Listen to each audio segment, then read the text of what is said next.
Bismillahirrahmanirrahim. Assalamualaikum warahmatullahi wabarakatuh. Pertama-tama, marilah kita memanjatkan puji syukur kehadirat Allah Subhanahu wa Ta'ala karena dengan hidayah dan taufiknya sehingga kita masih diberi kesehatan dan kesempatan untuk mengikuti suatu kegiatan, yaitu masa pengenalan lingkungan sekolah atau MPLS yang dilaksanakan secara daring.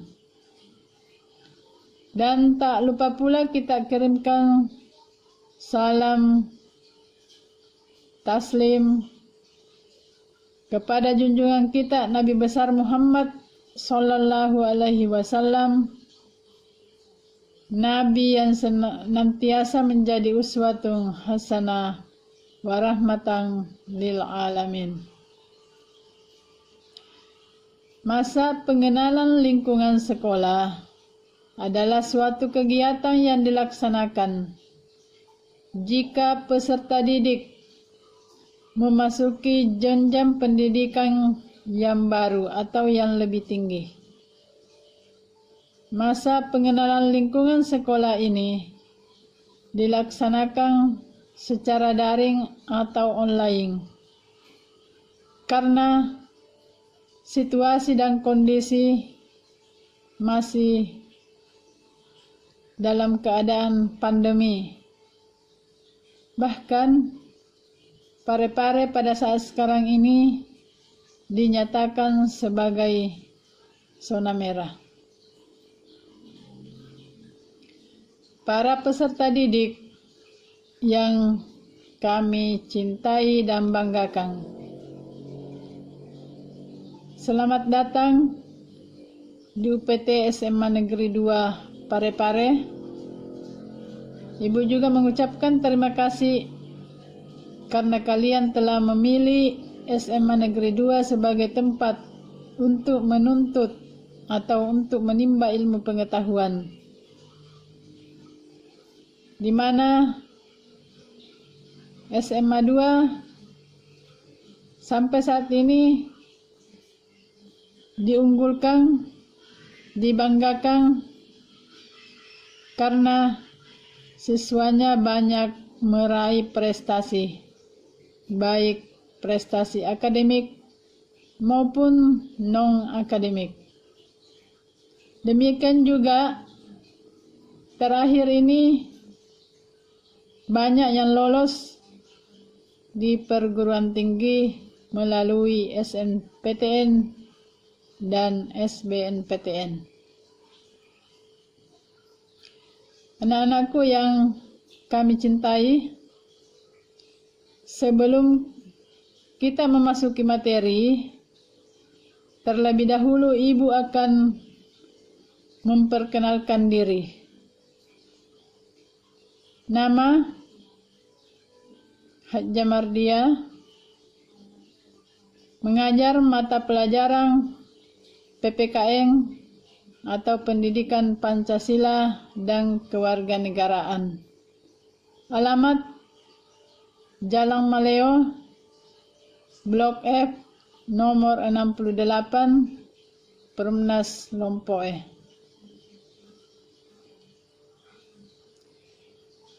Di sekolah ini, Ibu juga diberi tugas tambahan di perpustakaan. Oleh karena itu, melalui kesempatan ini, Ibu mengharapkan kepada anak-anakku sekalian, jika selesai pembagian jurusan, maka Ibu mengharapkan kepada anak-anakku sekalian supaya datang di sekolah untuk mengambil buku di perpustakaan. Anak-anakku yang kami banggakan, pada pertemuan hari ini, Rabu tanggal 14 Juli 2021. Materi kita adalah pendidikan anti korupsi.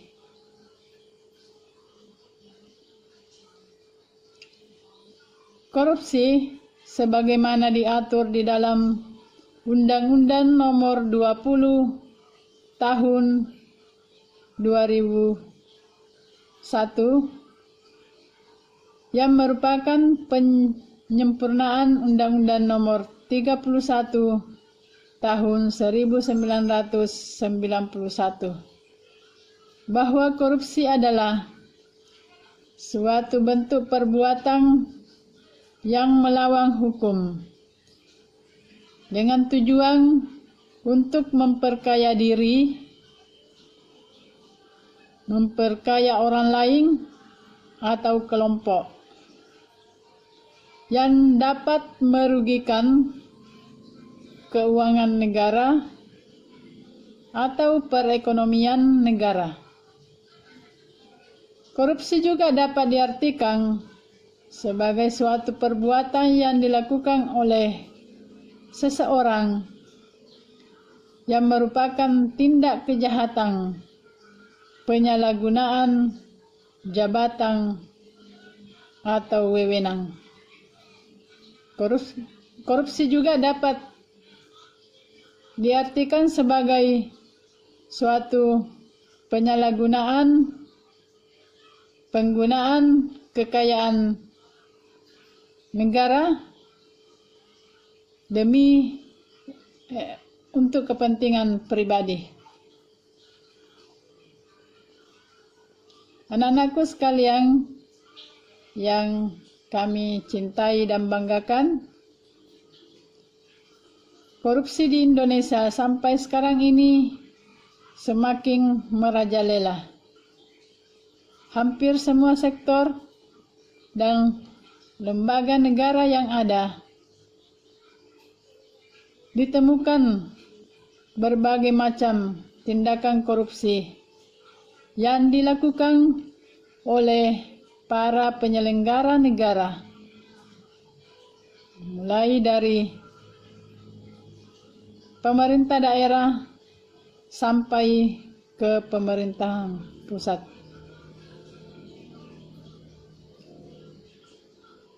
Pemerintah dalam hal ini selalu juga berusaha atau berupaya untuk melakukan pemberantasan korupsi dengan berbagai cara, seperti membentuk undang-undang tentang korupsi, membentuk Komisi Pemberantasan Korupsi atau KPK.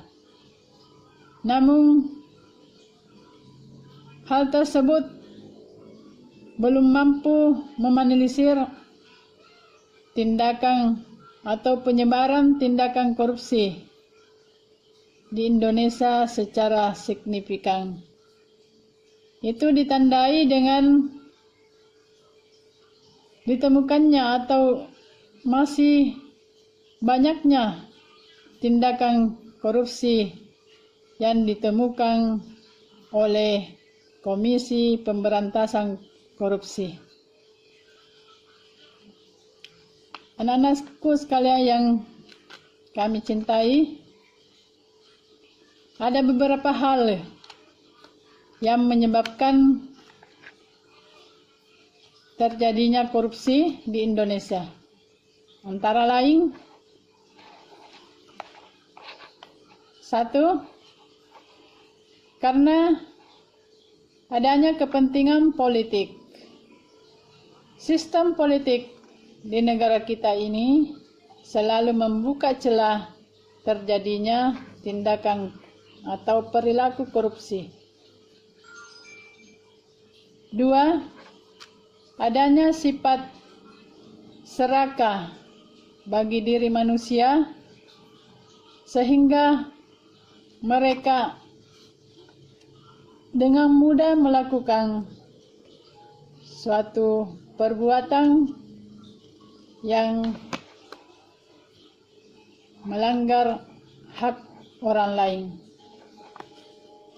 Ketiga, adanya himpitan ekonomi. Namun, alasan ini kurang tepat karena tidak sedikit orang kaya, orang berpangkat, orang berpenghasilan besar, namun mereka masih melakukan tindakan korupsi. 4. Rendahnya iman dan takwa bagi diri seseorang sehingga mereka mudah melakukan tindakan korupsi karena mereka tidak merasa berdosa, tidak merasa bersalah untuk melakukan korupsi. Padahal kita ketahui bahwa korupsi itu adalah suatu perbuatan yang sangat tercela, perbuatan haram.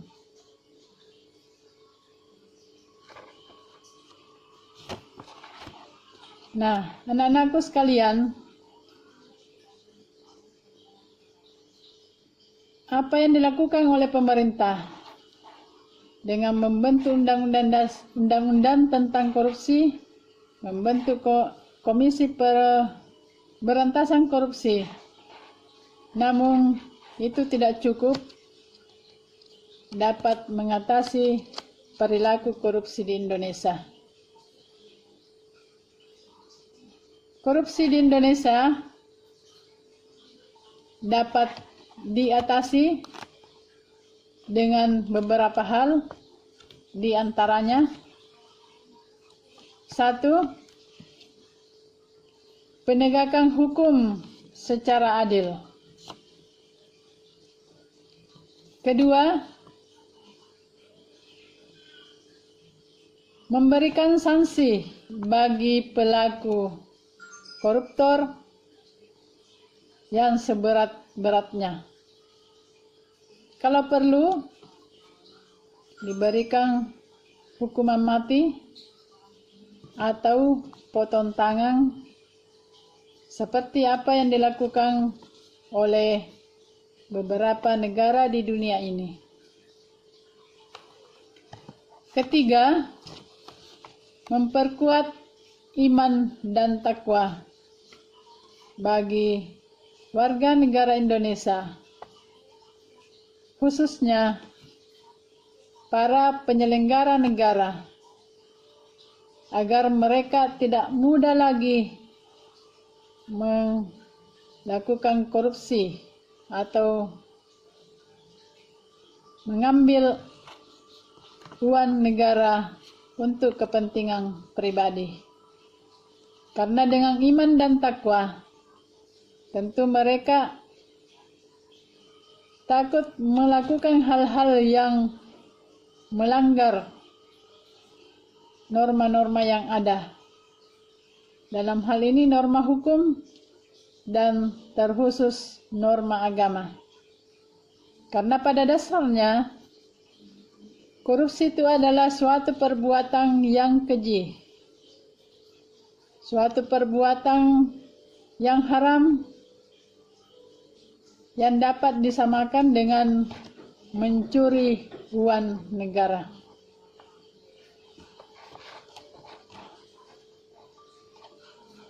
Anak-anakku yang ibu banggakan, setelah kita mengetahui penyebab terjadinya korupsi, perlu juga kalian mengetahui akibat yang ditimbulkan oleh adanya perilaku korupsi atau perbuatan korupsi, yaitu 1. Merugikan keuangan negara. 2. Dapat menghambat pertumbuhan ekonomi. Karena jika ada uang negara atau dana yang akan diperuntukkan untuk pembangunan ekonomi namun dikorupsi, maka perekonomian akan terhambat. Ketiga, menurunkan tingkat kesejahteraan atau kebahagiaan masyarakat. Karena banyak yang ditemukan di lapangan, dana-dana yang diperuntukkan kepada masyarakat namun disalahgunakan atau diselewengkan oleh para atau pihak-pihak yang berwenang, sehingga dana itu tidak sampai kepada masyarakat yang membutuhkan. Selanjutnya, dengan adanya korupsi itu dapat menyebabkan menurunnya investasi. Karena para investor tentu akan berpikir untuk menanamkan modalnya jika di dalam negara tersebut terdapat orang-orang koruptor. Berikutnya, dapat meningkatkan tingkat kemiskinan. Karena dana yang diperuntukkan untuk kesejahteraan masyarakat itu tidak sampai kepada yang berhak untuk menerimanya. Anak-anakku sekalian yang Ibu cintai dan banggakan, demikianlah sedikit gambaran tentang korupsi. Adapun tujuan pemberian materi ini agar supaya anak-anakku dapat memahami dan dapat menghindarkan diri dari perbuatan korupsi tersebut. Harapan kami ke depan, jika anak-anakku sekalian suatu saat nanti akan menduduki jabatan penting atau menjadi penyelenggara negara, agar supaya tidak melakukan tindakan korupsi tersebut. Oleh karena itu, Ibu mengharapkan kepada anak-anakku sekalian supaya menanamkan dalam dirinya sedini mungkin perilaku anti korupsi atau perilaku aku benci korupsi, aku benci korupsi, dan aku anti korupsi.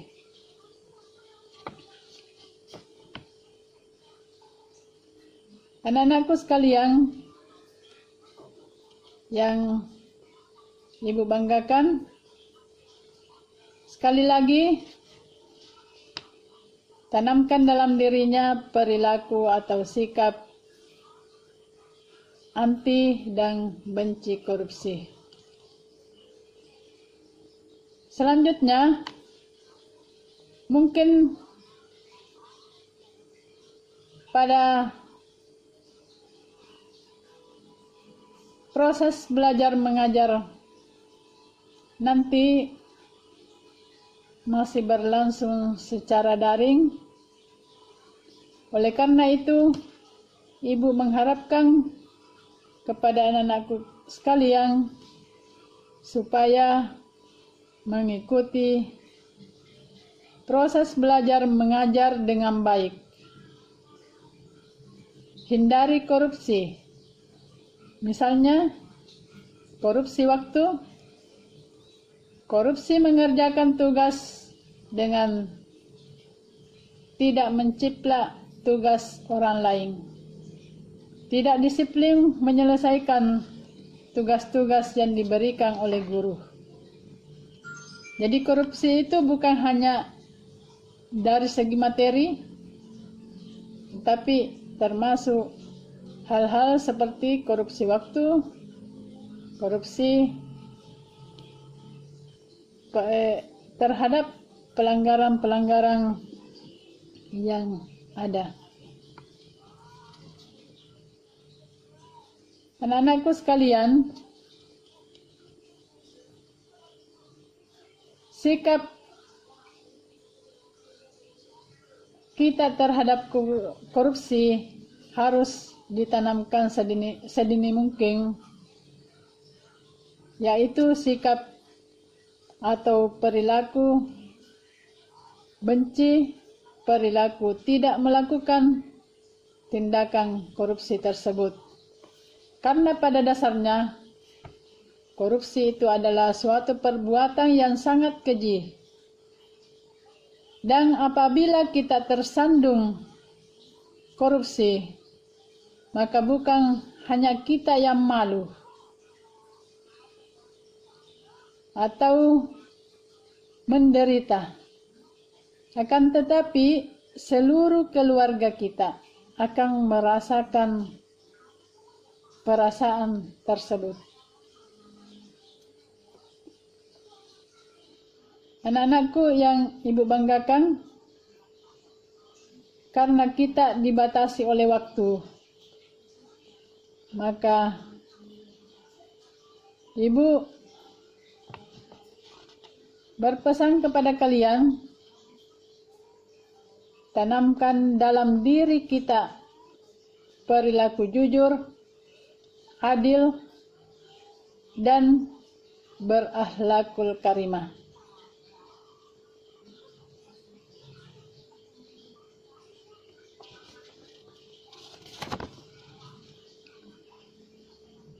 Karena kita dibatasi oleh waktu, maka ibu akhiri pertemuan ini, dan insya Allah